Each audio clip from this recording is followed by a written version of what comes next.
দরজার দিকে কিছুক্ষণ চেয়ে থাকে। এরপর জিনের দিকে তাকালে দেখলো তার স্ত্রী কটমট দৃষ্টিতে তার দিকে চেয়ে আছে। আরেম গলা ঝেড়ে বলল, তেরা ছেলে তো তোমার, আমার দিকে এইভাবে তাকাচ্ছ কেন? আজব। জিন ফোঁস করে উঠল রাগে, হয়েছে তোমার ছেলেকে বিয়ে করানোর সাথ? আরেম ফোঁস করে একটা শ্বাস ফেলে তারপর বলে, না মেটেনি। মানে তোমার লজ্জা করে না? ছেলে একটা বউকে ছুঁড়ে ফেলেছে, আবার আরেকটা করানোর স্বপ্ন দেখছো? আরেম ভূতা মুখে বলে, আনুষ্ঠানিক বিয়ে তো হয়নি, সে বিয়ে না হওয়ার আগে সাথ কেন মিটবে? জিন বোকা চোখে তাকালো তার স্বামীর পানে, এরপর রেগে গজগজ করতে করতে ধূপধাপ পা ফেলে চলে যায় ঘরের দিকে। শব্দ করে বলে, যা ইচ্ছা করো, তোমার ছেলের বউ যেখানে ইচ্ছে রাখো, আমাকে এসবে জড়াবে না। পেছন থেকে আরেম দীর্ঘ নিঃশ্বাস ফেলল। কিছুটা দূরে তে মাথা নিচু করে দাঁড়িয়ে আছে। আরেম এগিয়ে গেল তের দিকে। তের গায়ে লাল শাড়ি জড়ানো, মাথার উপর লাল হিজাব বাঁধা। আরেম তের মাথার উপর হাত রেখে নরম গলায় বলল, আম্মু ভয় পাচ্ছ? তে মাথা নিচু করে দুদিকে মাথা নাড়িয়ে নাবুদক উত্তর জানাই। আরেম দীর্ঘশ্বাস ফেলে। তিনি বুঝতে পারছেন না এই মুহূর্তে কি করা উচিত।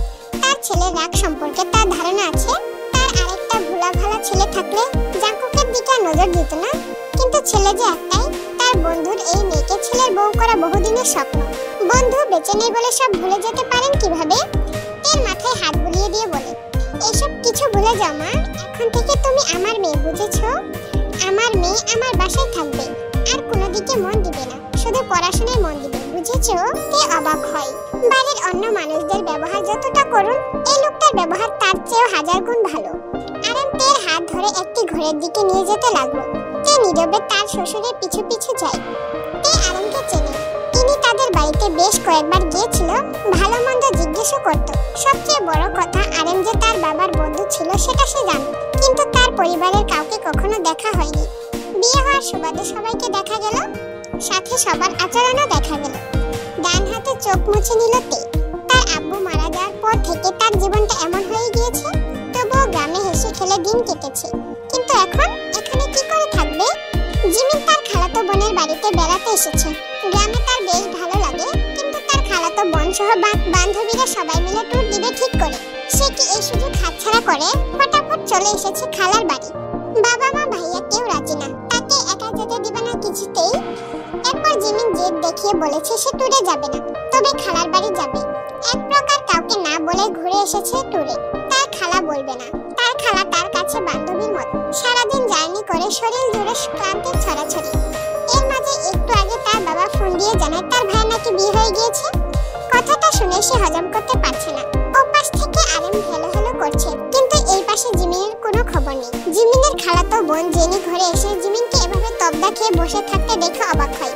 এগিয়ে এসে জিমিনকে ঝাঁকিয়ে বলে, এই কি হয়েছে তোর? খালু ওপাশ থেকে হেলো হেলো করছে, তুই জবাব দিচ্ছিস না কেন? জিমিন ভ্রম থেকে বেরিয়ে ঝাঁকি দিয়ে উঠল। ফোন লাউডে থাকায় জেনি শুনতে পেয়েছে জিমিনের বাবার গলা। জিমিন কোনো রকমে বাবাকে বলল, বুঝেছি বাবা, কালকে আসছি খালামণিদের সবাইকে নিয়ে, এখন রাখছি, বাই বলে কল কেটে দেয়। জেনি ভ্রুকুচকে চেয়ে আছে জিমিনের দিকে। জিমিন হাতের ফোন রেখে খুশিতে জাপটে ধরে জেনিকে। এরপর জেনি দু হাত ধরে ঘুরতে থাকে, হাসতে হাসতে বলে, আপু আপু অনেক বড় অসাধ্য সাধন হয়েছে, আমার বিশ্বাসই হচ্ছে না। জেনি বিরক্ত হয়ে বলে, তুই কি আমাকে বলবি হয়েছেটা কি? তোর কি বিয়ে ঠিক হয়েছে? জিমিন তার ঘোরানি থামিয়ে প্রফুল্ল কণ্ঠে বলে উঠল, আপু আমার বিয়ে ঠিক হয়নি, তবে একজনের বিয়ে অলরেডি হয়ে গিয়েছে। মানে কার? জিমিন হেসে বলতে থাকে, জাঙ্কুক ভাইয়ার বিয়ে হয়ে গিয়েছে। তুমি ভাবতে পারছো জাঙ্কুক ভাইয়ার বউ হয়ে গিয়েছে? কাউকে না জানিয়ে এভাবে বিয়ে দেওয়ার কারণ জিজ্ঞেস করবে না তোমরা? জানি, কারণ সবাই ভাইয়াকে জানে। সবাইকে না জানানোর চেয়ে আশ্চর্যজনক ব্যাপার হচ্ছে জাঙ্কুক ভাইয়ার কিনা বিয়ে হয়েছে। কিভাবে সম্ভব? আই এম সো এক্সাইটেড ভাবিকে দেখার জন্য। জেনি স্তব্ধ চোখে জিমিনের দিকে তাকিয়ে আছে। জাঙ্কুক বিয়ে করেছে? এটা কিভাবে সম্ভব? তার কাছে অবিশ্বাস্য লাগলো। জিমিন তার ফোন নিয়ে জাঙ্কুককে সরাসরি ভিডিও কল দেয়। সে এক নজর তার ভাবিকে দেখতে চায়। তার 13 নাম্বার 1 ভাইকে বিয়ে করেছে মানে সেই মেয়েটা কতটা স্ট্রং হবে সেটাই জিমিনের ভাবনা। জিমিন ফোন দিলে প্রথমবার রিসিভ হয় না। মেয়েটার মন খারাপ হয়, ফোন রেখে দেয়। মন খারাপ করে জেনির দিকে তাকিয়ে বলে, আজ ওদের বিয়ের প্রথম রাত, আমার হয়তো কল করা উচিত হয়নি, তাই না আপু? আসলে এক্সাইটেডমেন্টে কল দিয়ে দিয়েছি। তখনই জিমিনের ফোন বেজে ওঠে। জিমিন দ্রুত ভাইয়ের কল রিসিভ করে কিছু বলার আগেই জাঙ্কুক গম্ভীর কণ্ঠে বলে, তোর কেমন হলো? জিমিনের হাসি হাসি মুখটা মুহূর্তে চুপসে যায়। ঢোক গিলে। তার ভাই কিভাবে জানলো সে টরে গিয়েছিল? সে তো কাউকে বলেনি। জাংকুক টেবিলের উপরে ল্যাপটপ রেখে সোফায় বসে ভার্সিটির কাগজপত্র গুছিয়ে রাখছিল। জিমিনের নীরবতায় কাজ করতে করতে গম্ভীর গলায় বলল, বাসা থেকে বের হওয়া এটাই লাস্ট ছিল তোর। আর তোর পাশের গর্ধব আমার হাতের বেহিসাবে থাপ্পড় খাবে। ওকে রেডি থাকতে বলিস। জেনির কোনো ভাবান্তর নেই। জিমিন বারবার ঢোক গিলছে। কোন দুঃখে যে কল করতে গেল, এখন নিজে বাস খাচ্ছে। প্রসঙ্গ পাল্টাতে মেকি হেসে জিমিন বলল, ভাইয়া কংগ্রাচুলেশন। জাংকুক কাজে ডুবে থেকে ভ্রু কুঁচকে বলল, ওয়াই? জিমিন অবাক হলো। বিয়ে করেছে সে, কংগ্রেস করেছে, অথচ তার ভাই বলছে কেন করেছে? তার মাঝে আবার এসব কাজবাজ করছে। নতুন বউ রেখে এসব কি করছে তার ভাই? ভাবনা রেখে জিমিন বলল, ভাবিকে দেখতে চাই। ক্যামেরাটা একটু ঘোরাও তো ভাইয়া। জাংকুকের হাত থেমে যায়। ভ্রু কুঁচকে ল্যাপটপের দিকে তাকিয়ে বলে, কার ভাবি? জিমিন বিরক্ত হয়ে বলে, আমার ভাবি, তোমার বউ। কথাটা শোনার সাথে সাথে জাংকুক রেগে ল্যাপটপ ঠাস করে বন্ধ করে দেয়। ওপাশে জিমি তবদা খেয়ে বসে আছে। কি হলো? জেনির দিকে খেয়াল করে দেখলো সে উল্টো ঘুরে শুয়ে পড়েছে। জিমিন এগিয়ে গিয়ে বলল, জেনি আপু, ভাইয়া তো রেগে গেল। জেনি কোনো কথা বলল না। জিমিন হতাশা শ্বাস ফেলে বলে, ভাইয়া হয়তো কবুল বলেছে, কিন্তু বউ মানছে না। এখন কি হবে? জেনি উৎফুল্ল হয়ে বলল, সত্যি? জিমিন ঝাঁকি দিয়ে ওঠে, বুকে থুতু দিয়ে বলে, তাই তো মনে হচ্ছে, কিন্তু তুমি খুশি হচ্ছ কেন আপু? জেনি থতমত খেয়ে মন খারাপ করে বলে, এমনি, তুই ঘুমা। গত 2 ঘন্টা যাবৎ জাংকুক বেলকনিতে পায়চারি করছে। তার মাথায় আগুন জ্বলছে। কাজে ব্যস্ত হয়ে থাকায় ভুলেই গিয়েছিল তার গলায় বাচ্চা ঝুলেছে। জিমিনের বলায় মনে পড়ল, তারপর থেকে অসহ্য লাগছে। শরীর থেকে শার্ট খুলে ফেলেছে। উদাম শরীরে বিন্দু বিন্দু ঘাম জমেছে। জাংকুক ফুস করে শ্বাস ফেলে দ্রুত পায়ে ওয়াশরুমে যায়। শাওয়ার অন করে দেয়। চোখ বুজে পুরো 30 মিনিট স্ট্যাচু হয়ে দাঁড়িয়ে থাকে। শক্তপোক্ত শরীর বেয়ে পানি কণা চুয়ে চুয়ে পড়ছে। জাংকুকের রাগ যেন কমার নয়। রাগের চোটে হাত মুঠো করে দেয়ালে পাঞ্চ মারে দুটো। নিজেকে বৃথা সামলানোর চেষ্টা করে।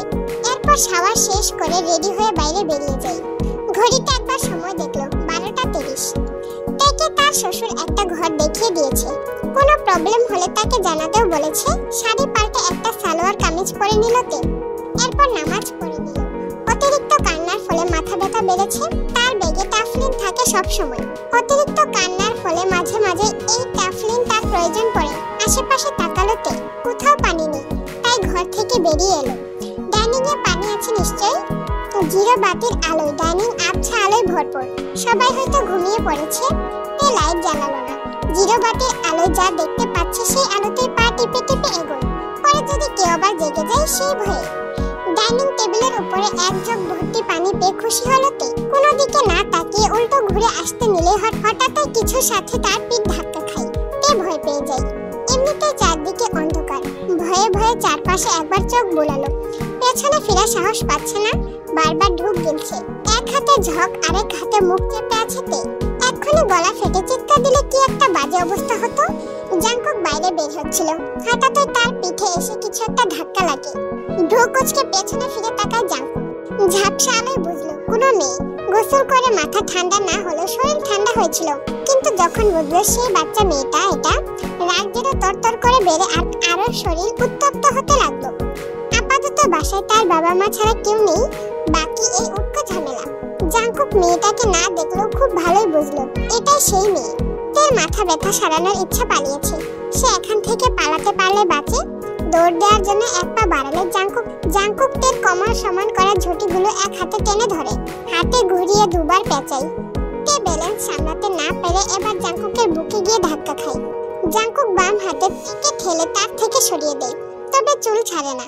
শক্ত হাতে ধরে দাঁতে দাঁত চেপে বলে, আমার সামনে আসতে নিষেধ করেছিলাম না, এই জন্য পিছনে এসেছো? তে কেঁপে উঠলো। সে বুঝলো এটা তার স্বামী নামক সেই রাক্ষসটা। জাংকুক একই কণ্ঠে আবারও বলে ওঠে, আনসার মি। তে জিভ দিয়ে ঠোঁট ভেজায়। চুলের গোছা শক্ত হাতে ধরায় ব্যথা পেয়েছে মেয়েটা। দু হাতে জোক চেপে কিছু বলতে চাই। তার মাঝে জাংকুক দাঁতে দাঁত চেপে বলে, আর একবার যদি দেখেছি আমার সামনে পিছে ডানে বামে এসেছো, থাপ্পড় দিয়ে সব দাঁত ফেলে দিব। কথাটা বলে তেকে এক প্রকার ছুঁড়ে ফেলে সামনের দিকে এগোয় জাংকুক। তে কয়েক পা এগিয়ে গিয়ে পড়তে পড়তে বেঁচে যায়। জগের পানি থেকে কিছুটা পানি তার জামায় পড়ে। তে রাগ লাগলো। সে পানি নিতে এসেছিল। জাঙ্কুকের সামনে পিছে ডানে কোনো জায়গায় যাওয়ার ইচ্ছা নাই তার। রাগে উল্টো ঘুরে দাঁড়াতে আচ্ছা আলোয় দেখলো তার পিছন থেকে লোকটি অব্যয় বেরিয়ে যাচ্ছে। তে হাতে থাকা জগের পানি জাঙ্কুকের দিকে ছুঁড়ে মারে। জাঙ্কুকের পা থেমে যায়। টেকে আর পাইকে ডান হাতে জগ শক্ত করে ধরে বাম হাতে সালোয়ার কিছুটা উঁচু করে দৌড়ে তার ঘরের দিকে যায়। যেতে যেতে পিছনে ফিরে বলে, আপনার পেছনে সামনে ডানে বামে যাওয়ার ইচ্ছা নেই আমার। অমন বড় বাবার এমন বেয়াদব ছেলে কিভাবে হয়েছে আল্লাহই জানে। কথাগুলো বলাও শেষ, তার ঘরেও পৌঁছানো শেষ। ঠাস করে দরজা লাগিয়ে দরজা ছিটকানি লাগিয়ে স্বস্তি নিঃশ্বাস ফেলল। এদিকে জাঙ্কুক সাপের মতো ফুসফুস করছে। মাত্র গোসল করে বেরিয়েছে আর এই বেয়াদব মেয়ে তার গায়ে পুরো এক জগ পানি ঢেলে দিয়েছে, আবার তাকে বেয়াদবও বলে গিয়েছে। ইচ্ছে করছে দরজা ভেঙে এই মেয়েকে পাগলা কুকুরদের মাঝে ছেড়ে দিয়ে আসতে।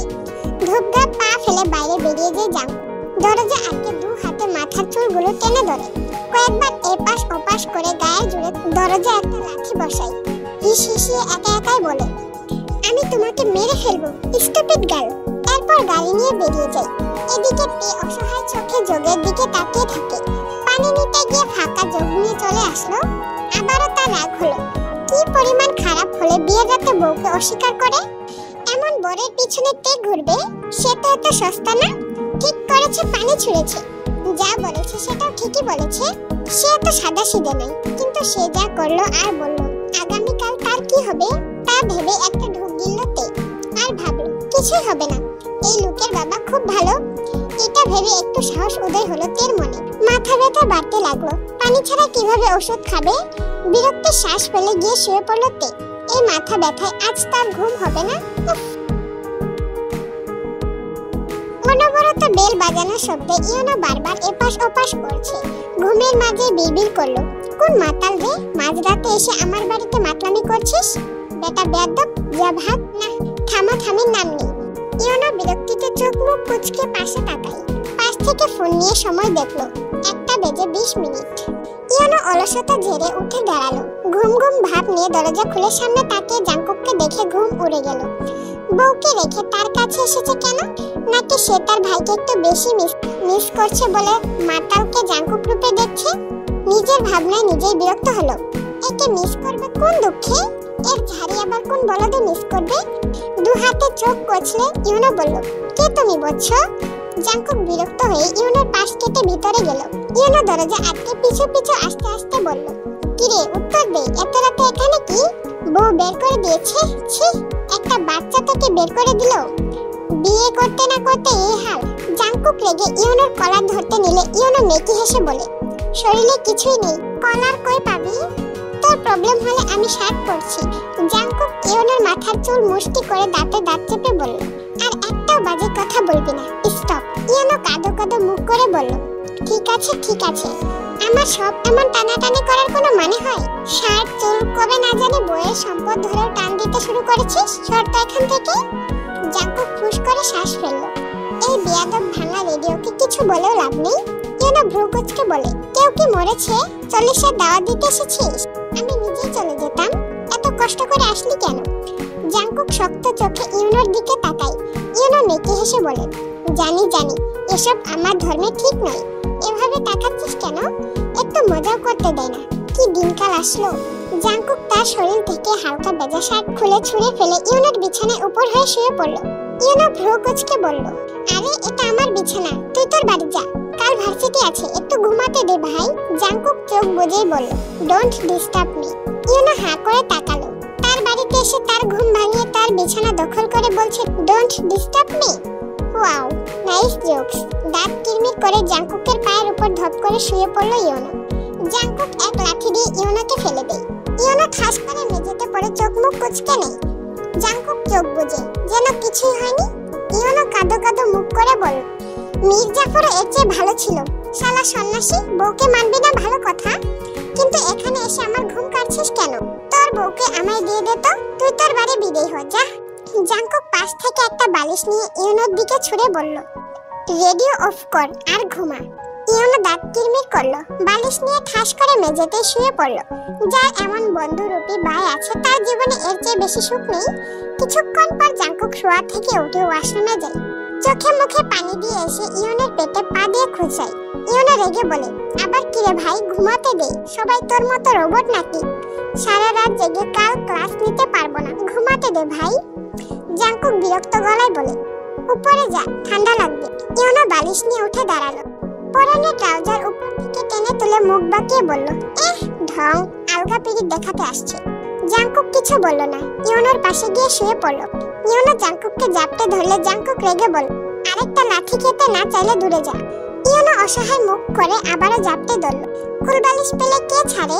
জাংকুক ফোঁস করে শ্বাস ফেলে চোখ বুজল। বেশ অনেকক্ষণ সময় পেরিয়ে গেলেও জাংকুকের চোখে ঘুম ধরা দেয় না। এভাবে কেউ জাপটে ধরলে ঘুমানো যায়? একটু পরপর ইয়নাকে খোঁচাতে লাগলো পা দিয়ে। ইয়না ঘুমের মাঝে বিরক্ত হয়ে জাংকুককে আরো ঝাপটে ধরলো। জাংকুক রেগে বিছানা থেকে নেমে দাঁড়ালো। সে জানে এই বেয়াদবটা তাকে ঘুমাতে দেবে না, আজ আর তার ঘুমানো হবে না। বিরক্তকর শ্বাস ফেলে বেলকনিতে চলে যায় জাংকুক। বসন্তকালের শুরু, প্রকৃতি জুড়ে মিটিমিটি ঠান্ডা বাতাস। মাঝরাতে দমকা হাওয়ায় জাংকুকের উদাম শরীর ছুঁয়ে দেয়। জাংকুক গম্ভীর মুখ বয়ে একমনে চেয়ে থাকে। তার মনে কি চলে সে জানে। মেয়েটার ফেলা পানি গায়ে শুকিয়েছে। কথাটা মনে পড়তে মেজাজ সোজা 360 ডিগ্রি অ্যাঙ্গেলে ঘুরে লো থেকে হাই হয়ে গেল। এই পুচকে মেয়ে আজ এসে আজকে তার গায়ে পানি ছুঁড়েছে, এত সাহস কি করে হলো? ডান হাত পকেটে রেখে এপাশ ওপাশ পায়চারি করতে করতে একসময় দাঁড়িয়ে যায় জাংকুক। বাম হাতে দেয়ালের সাথে একটা পাঞ্চ মারে, কিন্তু রাগ কমে না। এই পাঞ্চটা যদি তের মুখে মারতে পারতো তাহলে হয়তো কিছুটা রাগ কমতো।